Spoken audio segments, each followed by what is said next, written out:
Hello students, welcome to success dot com. मैं Alok sir, चूंकि आज फ्राइडे है इसलिए हिस्ट्री का क्लास आप लोगों के लिए लेकर आया हूँ। अगर आप चैनल्स में नए हैं तो चैनल्स को जरूर सब्सक्राइब करें, क्योंकि इस चैनल्स में आपको सारा विषय वस्तु सिस्टम वाइज दिया जाता है। और जो चैनल्स को सब्सक्राइब कर चुके हैं उन लोगों के लिए एक अच्छी खबर मैं दे दूं कि आज से दोपहर के 2 बजे आपको इसी चैनल्स पे MCQ के क्वेश्चंस भी कराए जाएंगे, जो बेसिकली साइंस रिलेटेड होंगे। क्योंकि साइंस रिलेटेड के पीछे लगातार मांग आ रही थी कि सर हम लोगों का कई सारा एग्जाम है, बेसिकली NTPC, BPSC जैसी परीक्षाएं हमारी है, तो सर आप MCQ भी कराएं। इसलिए मैंने निर्धारित किया है कि आज से मैं क्लास में 2 बजे आप लोगों को MCQ भी दूंगा। मतलब अब हमारा जो चैनल्स का रूटीन शेड्यूल है वो 11 बजे GS का, 2 बजे MCQ का और शाम के 7 बजे मैथ्स का। मतलब एक परिपूर्ण तरीके से आपकी बेहतर तैयारी हो पाए, इसके लिए मैं हमेशा प्रयासरत रहता हूं और उम्मीद करता हूं आप चैनल्स को बहुत अच्छे से समझ पा रहे होंगे और चीजों को पढ़ पा रहे होंगे। आइए हम लोग आज चर्चा करते हैं सिंधु घाटी सभ्यता, इंडस वैली। एक ऐसी सभ्यता जिस सभ्यता के लिए यह कहा जाता है कि दुनिया की सबसे प्राचीन सभ्यता में यह सभ्यता जाना जाता है। मेसोपोटामिया की सभ्यता, दैट मीन्स मेसोपोटामिया को हम लोग आमतौर पे मिस्र के नाम से या सुमेरियन के नाम से जानते हैं। मेसोपोटामिया की सभ्यता दुनिया का सबसे प्राचीन सभ्यता में सिंधु घाटी सभ्यता है, और इसके पैरेलल में जो रहा है वो मिस्र या मेसोपोटामिया या सुमेरियन की सभ्यता है।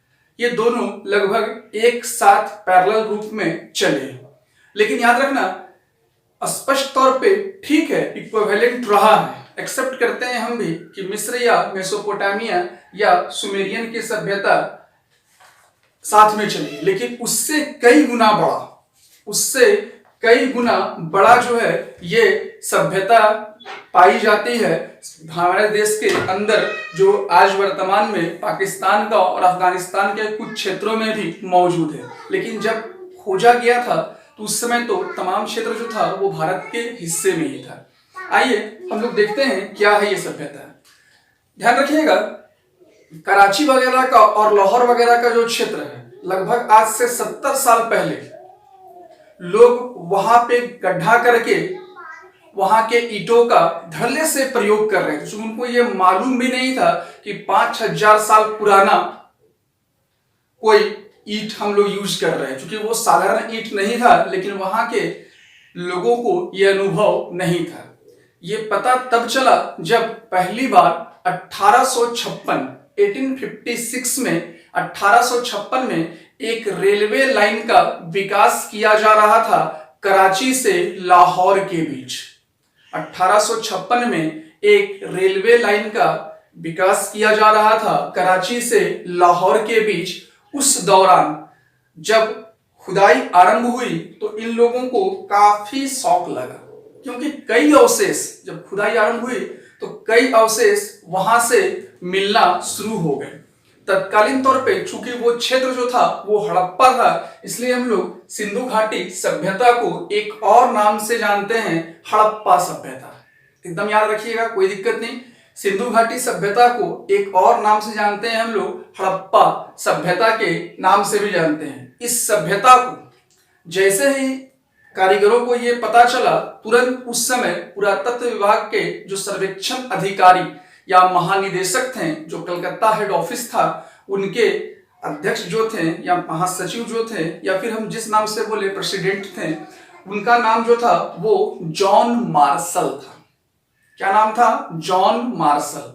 जॉन मार्शल के दिशा निर्देश में तुरंत 2 व्यक्ति, जिनमें एक का नाम दयाराम साहनी और दूसरे का नाम राय बहादुर और दयाराम साहनी को वहां भेजा गया, और पूरी तरीके से उन्होंने इसकी सभ्यता को खोजना शुरू किया। जानकारी देखो, यहां से 3 क्वेश्चन एग्जाम में आता है। सिंधु घाटी सभ्यता की या हड़प्पा सभ्यता की जानकारी किसने दी? तो जानकारी देने वाला जो था वो मैनसरन था। ठीक है, उस समय के तत्कालीन पुरातात्विक सर्वेक्षण विभाग के महानिदेशक कौन थे? तो सर जॉन मार्शल थे। और खुदाई करने का श्रेय किसको जाता है? तो दयाराम साहनी को और राय बहादुर को इसका श्रेय दिया जाता है। बहरहाल ये पूरी तरीके से ये खुदाई जो है 1921 से आरंभ हुई और एक बड़े पैमाने पर ये खुदाई आरंभ हुई। हम लोग आज चर्चा करेंगे इस पे भौगोलिक विस्तार पे।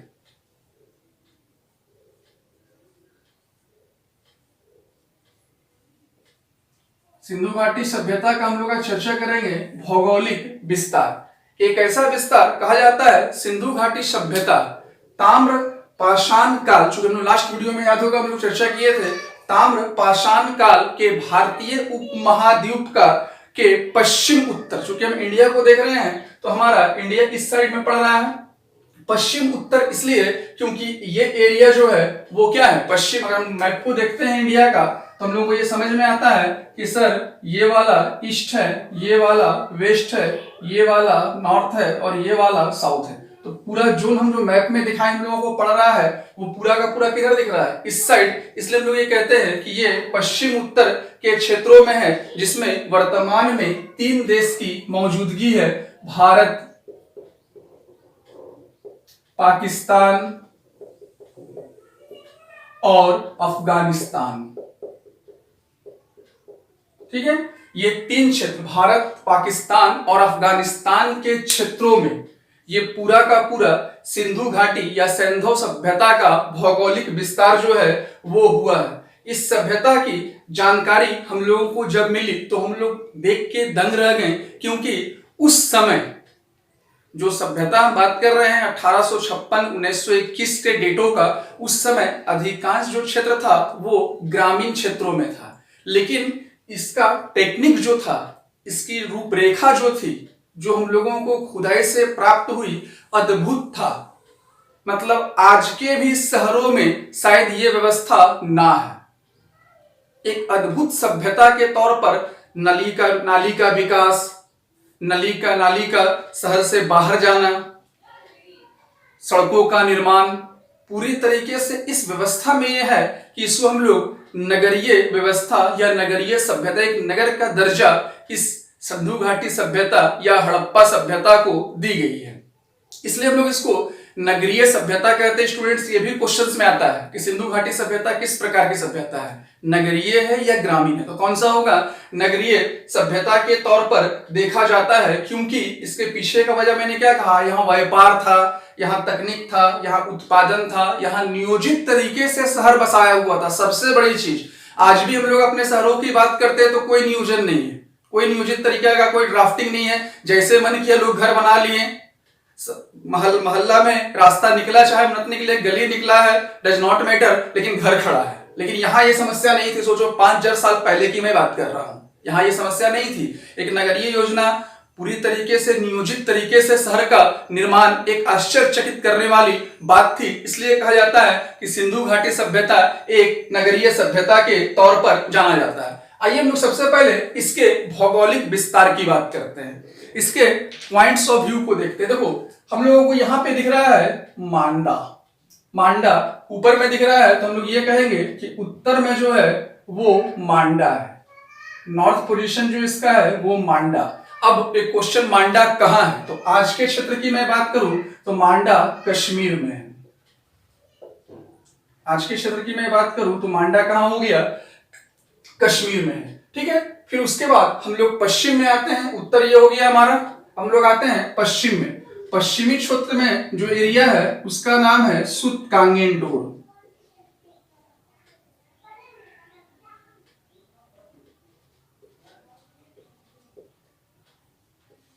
पश्चिम में जो एरिया है उसका नाम है सुत कांगेंडोर। दक्षिण की मैं बात करूं तो दक्षिण में नर्मदा नदी के मुहाने पर एक एरिया है दैमाबाद।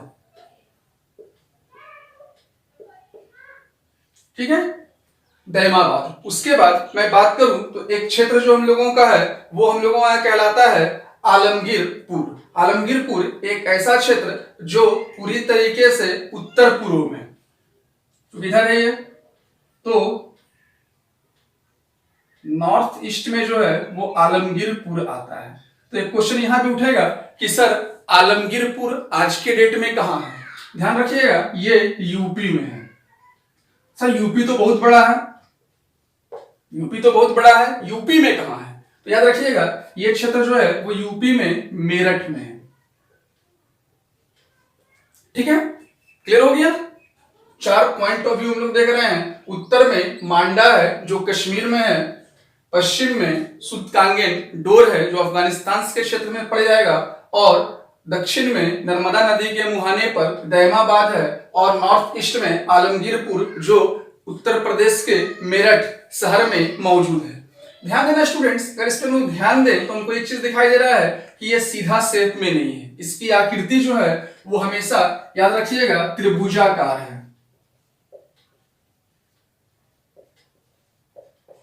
इसकी आकार जो है वो क्या है, त्रिभुजाकार। देख भी रहे हैं हम लोग, समझ में आ रहा होगा हम लोगों को। ठीक है, तो इसकी आकृति जो है वो त्रिभुजाकार स्ट्रक्चर्स में ये जाना जाता है। इसके अलावा इसका क्षेत्रफल, भाई कई बार पूछा जाता है आकृति से क्वेश्चंस, क्षेत्रफल से क्वेश्चंस। स्टूडेंट्स एक एक पॉइंट को बारीकी से समझना, काफी फायदेमंद चैप्टर है। भारतीय इतिहास में ये क्वेश्चंस काफी महत्व रखता है, चाहे वो पीटी का एग्जाम हो या फिर मेन का एग्जाम हो, हर एग्जामिनेशन हॉल में ये काफी महत्व रखता है। ठीक है, तो यहाँ पे हम बात करेंगे क्या, इसकी आकृति जो है वो त्रिभुजाकार हुई, और इसका क्षेत्रफल जो है, एरिया जो इसका है वो है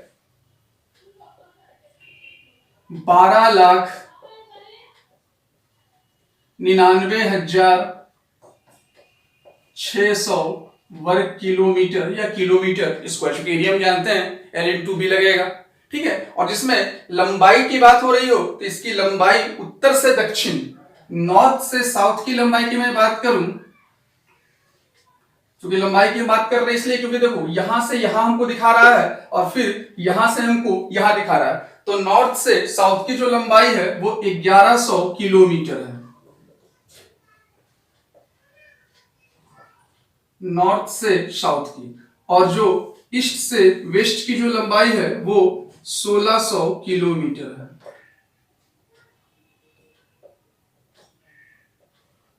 मतलब पूरब से पश्चिम की लंबाई जो है वो 1600 किलोमीटर है, और उत्तर से दक्षिण की जो लंबाई है वो 1100 किलोमीटर है। अभी वर्तमान में बात करूं तो अनुसंधान दैट मींस रिसर्च के माध्यम से अब तक इसमें 2800 स्थलों की प्राप्ति हो चुकी है। वर्तमान स्थितियों की मैं बात करूं तो अब तक खुदाई के माध्यम से 2800 स्थल जो है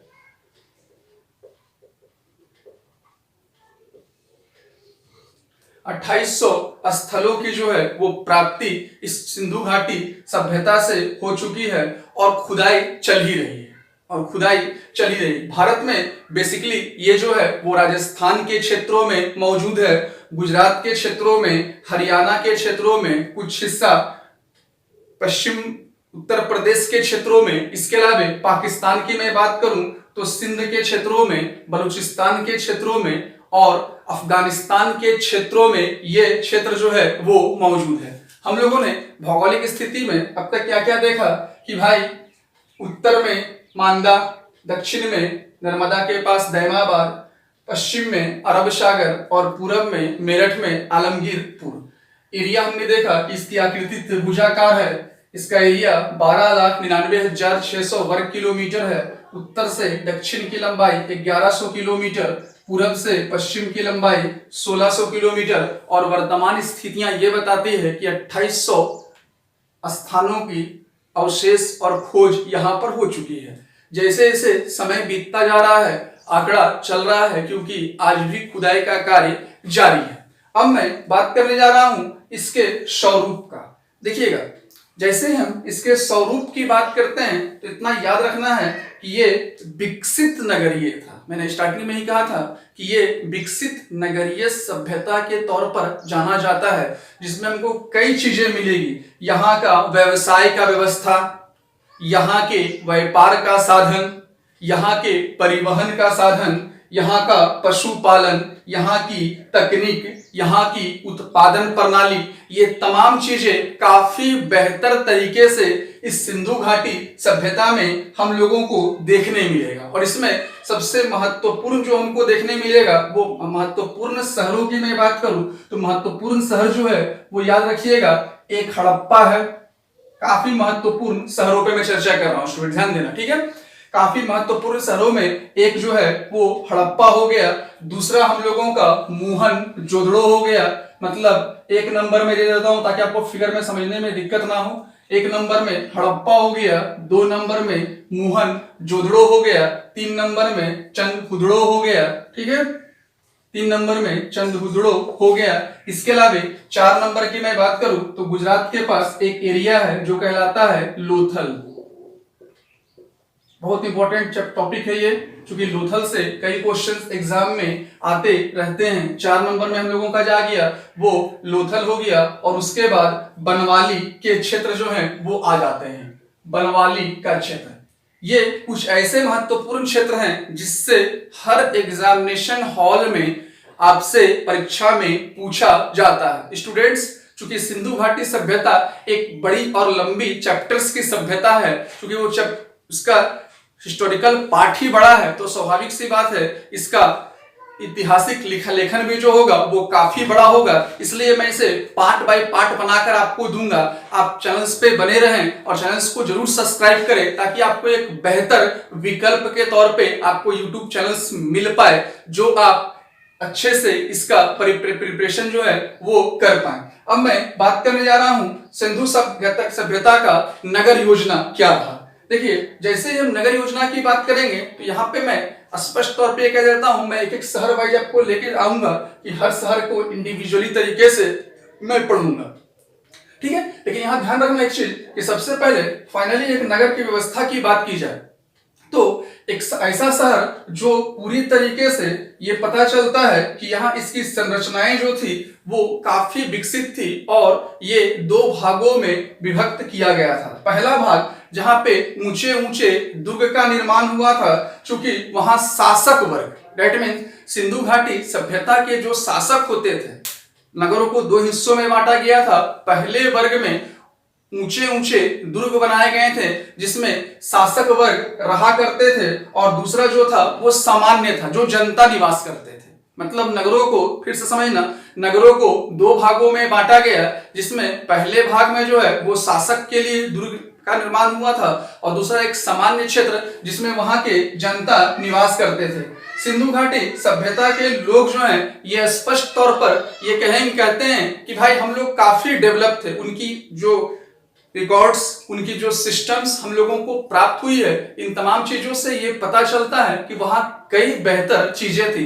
कई एग्जाम्पल्स आपके सामने हैं, जैसे मोहनजोदड़ो का विशाल अन्नागार, मतलब अन्न रखने का स्थान जो है वो एक बहुत बड़ा अन्नागार के तौर पर देखा जाता है। इसके अलावा हम कहेंगे कि भाई स्नानागार, वहां का स्नानागार जो था वो काफी महत्वपूर्ण तरीके से हुआ करता था, चूंकि स्नानागार जो था वो सिंधु घाटी सभ्यता का अद्भुत निर्माण के तौर पर जाना जाता है। इसके अलावा हड़प्पा के अन्नागार के जो अगल बगल का साक्ष्य मिले हैं वहां पे चबूतरा वगैरह प्राप्त हुआ है। साथ ही साथ इन क्षेत्रों की जो नाली हुआ करती थी उसका जो शहर से बाहर जाना और अंडरग्राउंड होना, सबसे बड़ी क्वालिटी ये थी कि नालियां शहर में दिखती भी नहीं थी, सारी नालियां अंडरग्राउंड तरीके से थी और एक बेहतर तरीके से वो शहर से बाहर नियोजित हुआ करता था। अगर मैं बात करूं तो तमाम क्षेत्रों में पकी हुई ईंटों का प्रयोग होता था, केवल कालीबंगा को छोड़ दो तो।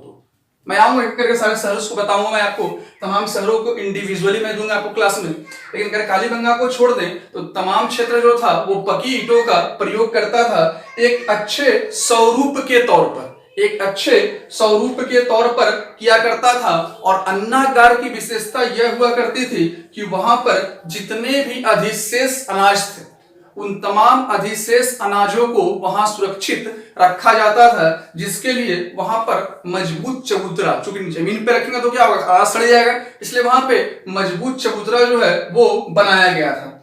सफाई और स्वच्छता पे यहाँ के लोग विशेष ध्यान देते थे, सफाई और सभ्यता को लेकर यहाँ के लोग विशेष ध्यान देते थे।